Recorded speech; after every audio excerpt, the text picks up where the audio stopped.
El régimen de Nicolás Maduro ha insistido toda esta semana en que tú te vas, incluso anoche lo volvió a repetir Maduro, que te vas del país.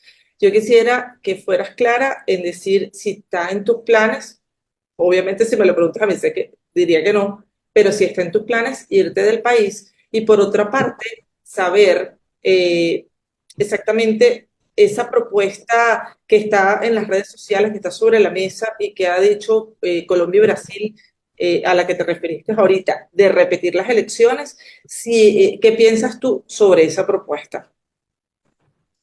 Bueno, en primer lugar, la verdad es que este régimen no solamente comete errores, sino cada día es menos original, porque el grito que se escuchó en Venezuela y el mundo el sábado 28 fue Maduro te vas. Y esa es la respuesta a cualquiera de las cosas que digan. De los venezolanos les pido foco, foco. Sabemos cómo nos informamos y cómo nos comunicamos entre nosotros. El régimen lo que quiere es no solamente asustar y confundir, es desmoralizar. Y yo lo que le pido a cada uno de nosotros que veamos lo que pasó este 28 de septiembre, en más de 400 ciudades alrededor del mundo y en cientos y cientos y cientos de pueblos y comunidades de Venezuela.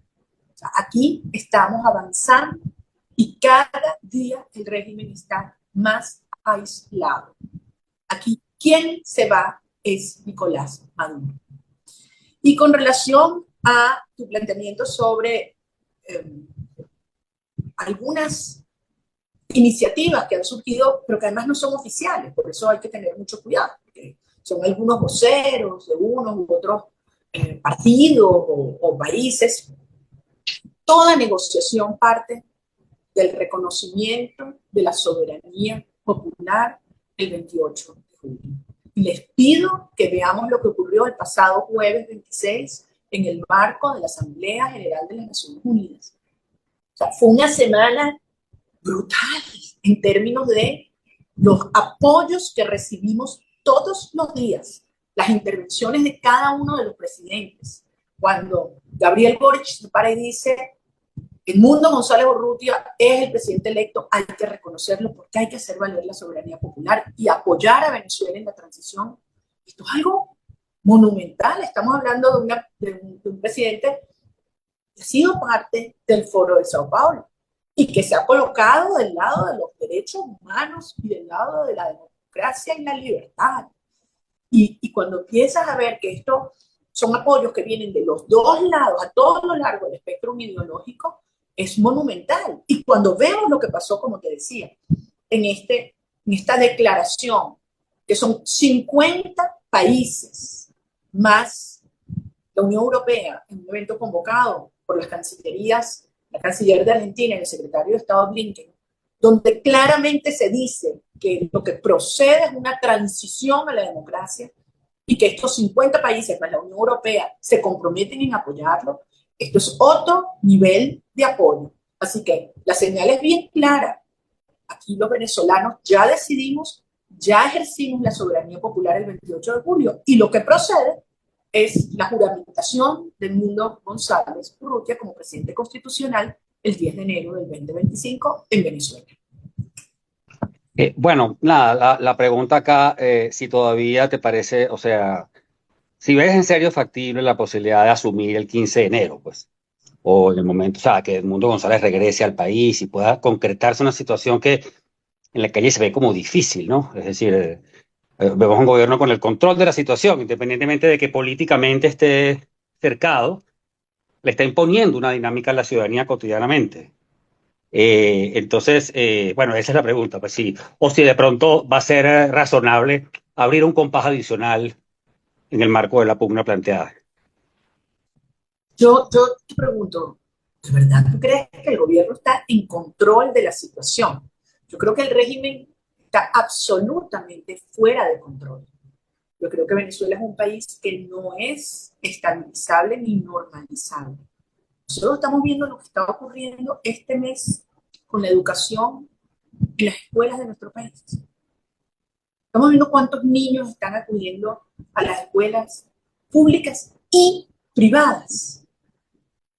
Estamos viendo lo que está ocurriendo con el consumo de alimentos en los sectores más humildes de nuestro país. Ustedes están viendo lo que está ocurriendo con la actividad en manufactura, en comercio, o sea, en Venezuela. O sea, hay que entender que la cosa es la propaganda del régimen y el silencio que pretende imponer dando una imagen de estabilización. Pero esto es aún más falso y frágil y efímero que todas esas campañas de Venezuela se arregló, que todo el mundo sabemos quiénes la impulsaban. O sea, no hay manera de que Maduro sea estabilizado, ni financieramente, ni económicamente, ni socialmente. Ningún área, ni en materia de servicios públicos, ni en materia de seguridad, en ningún área. Entonces, creo que tenemos que ver esto en una perspectiva más profunda y entender una cosa es el discurso del régimen, desde luego, pero otra cosa es la realidad de lo que está pasando en este país. Y yo siento que dentro del régimen hay muchos sectores que se están dando cuenta que esto cada día se les va a poner más complicado, y eso incluye los aliados convencionales y no convencionales que han tenido en estos años. Sector financiero, acreedores, empresas en el sector energético, y vemos los aliados, o sea, sus principales aliados políticos tradicionales, hoy no lo han reconocido, no han reconocido a Maduro, y le están diciendo, si no presentas las actas no te vamos a reconocer, y no va a presentar las actas porque cualquier acta que presente demuestra el triunfo del mundo.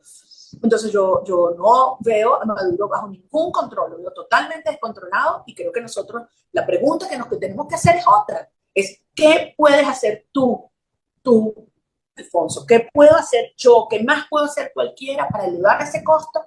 Para que Maduro se vea absolutamente en la necesidad imperiosa de aceptar los términos de una negociación antes del tiempo.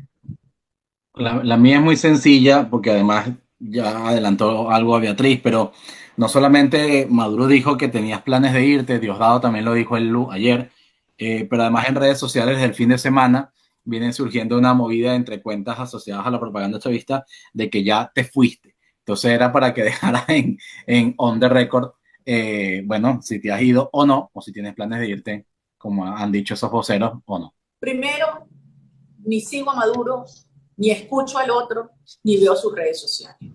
O sea, yo creo que los venezolanos entendemos que eso es una dinámica tóxica, que además lo que busca es sembrar mentira, miedo y desmoralización. Por favor, escuchémonos nosotros unos a otros, quienes tenemos confianza.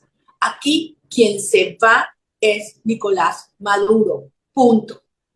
Yo sigo con los venezolanos y vamos a lograr nuestro propósito de hacer valer la soberanía popular expresada el 28 de julio. Mencionaste hace un momento el aumentar el costo de que Maduro permanezca en el poder. Hace unos días algunos asesores mencionaban en un foro que ellos desearían que se cancelaran las licencias de manera tal que no siguiera entrando dinero a las arcas del Estado. Y en paralelo, bueno, han habido reconocimientos, statements, premios, en fin, todo el mundo ha hablado de declaraciones por todos lados y demás, pero tangiblemente de manera y acciones concretas, ¿qué considera la campaña que sería lo que podría verdaderamente hacer la comunidad internacional en este momento para que ese costo aumente más allá de tweets, statements, premios y demás, que digo, tienen espacio para eso, pero en acciones concretas, ¿qué debe suceder? Sí, y fíjate que eso, varios presidentes y ministros de Exteriores en el contexto de la Semana de la UNGA lo decían. Las declaraciones son muy importantes, porque además demuestran la coordinación y la convergencia de actores que tenían distintas posiciones. Pero las acciones son igualmente indispensables. Y lo más importante de todo, Regina, es que haya coordinación entre todos los planos donde se están actuando que elevan ese costo de permanencia. Y te lo repito, Maduro va a aceptar la negociación para la salida del poder, para la transición, el día que el costo de quedarse sea más alto que el costo de largarse. Y en esa dirección vamos. Entonces, ¿cómo se baja el costo de salida? En los términos sensatos de una negociación seria. ¿Cómo se eleva el costo de permanencia? Con un conjunto de acciones que tienen lugar dentro y fuera del país. Básicamente, ¿en qué se sostiene este régimen hoy? Se sostiene en dos brazos represivos: el armado y el judicial. Y un tercer pilar, que es los flujos del financiamiento ilegal, que vienen de tráfico de drogas, de contrabando de minerales, de contrabando de otros productos, de tráfico de seres humanos, o sea, monstruoso lo que ocurre en Venezuela, y todo el mundo lo sabe. Entonces, ¿cómo se eleva ese costo? Bueno, el costo de la represión se eleva haciéndoles saber a quienes cometen esos crímenes que van a ser responsables. Y eso le envía una señal nítida y rápida a aquellos que están siendo presionados hoy, jueces, fiscales, militares, policías, de reprimir a otros ciudadanos. Entonces, en ese sentido, creo que todas las acciones que han habido en el plano de los derechos humanos, desde la Comisión Interamericana de Derechos Humanos, hablando de prácticas de terrorismo de Estado, hasta la misión de verificación de los hechos, calificando como crímenes de lesa humanidad la represión posterior al 28 de julio, son acciones muy poderosas que elevan ese costo de permanencia. Ahora, no son las únicas. Evidentemente, el cerrar el flujo irregular, ilegal y criminal de fondos es fundamental. Y ya también se ven acciones que están ocurriendo en esa materia y que deben ser coordinadas entre múltiples gobiernos del mundo y sus respectivas agencias. Y finalmente, creo que es muy importante el reconocimiento del mundo como presidente electo, porque lo es. Al final, esto no es algo que tiene que ser dictaminado por ninguna instancia institucional. Señor, la Constitución es clarísima. El que saca más votos en una elección presidencial es el presidente electo. Y todo el mundo, incluyendo los testigos del PSUV, los militares, los jueces, Maduro, su entorno, todo el mundo sabe que la derrota de Maduro fue monumental, estruendosa. Entonces, que lo reconozca el Parlamento Europeo, que lo reconozcan al mundo, parlamentos de otros países, y que lo reconozcan los gobiernos, es un paso importantísimo que le envía una señal clara al régimen de Maduro de que esto no tiene vuelta atrás, que el mundo no va a pasar la página, porque no la va a pasar. Eso es lo que Maduro le dice a los actores que lo soportan, desde los testaferros y corruptos hasta el alto mando militar. No se preocupen que aquí van a pasar la página y nos vamos a estabilizar financieramente, eso no existe. El régimen de Maduro no es estabilizable, como lo decía hace un momento, ni financieramente, ni económicamente, ni socialmente, ni en términos de seguridad, y mucho menos en términos diplomáticos.